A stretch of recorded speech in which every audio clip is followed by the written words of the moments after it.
সোমবার থেকে শুরু হচ্ছে জম্মু ও কাশ্মীর বিধানসভার অধিবেশনের আগে রবিবার মিত্রদের সঙ্গে বৈঠক করেছেন মুখ্যমন্ত্রী ওমর আবদুল্লাহ। এদের মধ্যে ছিলেন কংগ্রেস, সিপিআইএম, আম আদমি পার্টি এবং নির্দল বিধায়করা।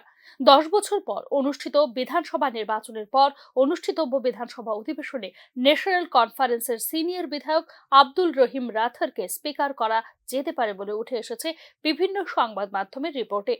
সোমবার সকাল 10:30টার আগে অধিবেশনের আগে স্পিকার নির্বাচন করা হবে। এরপর বিধানসভায় ভাষণ রাখবেন জম্মু কাশ্মীরের লেফটেন্যান্ট গভর্নর।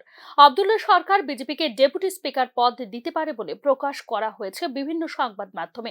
যদিও এখনো পর্যন্ত এই সংক্রান্ত কোনো তথ্য বিজেপিকে সরকারের তরফে দেওয়া হয়নি। রবিবার বিজেপি বিধায়কদের বৈঠকে সুনীল শর্মাকে বিধায়ক দলের নেতা নির্বাচিত করা হয়।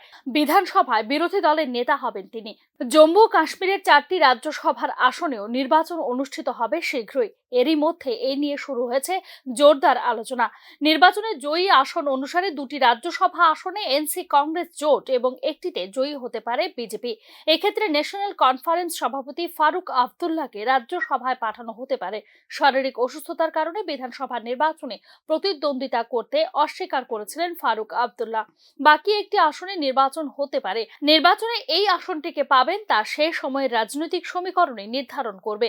2015 সালেও ঠিক একই অবস্থা ছিল। তৎকালীন ক্ষমতাসীন পিডিপি, বিজেপি একটি করে আসন পেয়েছিল। এনসি তখন তৎকালীন কংগ্রেস প্রার্থী, যিনি বর্তমানে ডেমোক্রেটিক প্রোগ্রেসিভ আজাদ পার্টির নেতা গোলাম নবী আজাদকে সমর্থন করেছিল। নির্বাচনের পর চতুর্থ আসনটি আসে পিডিপি বিজেপির জোটের খাতায়।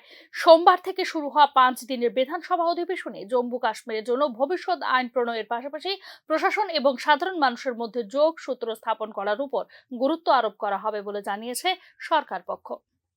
Bureau report, news now.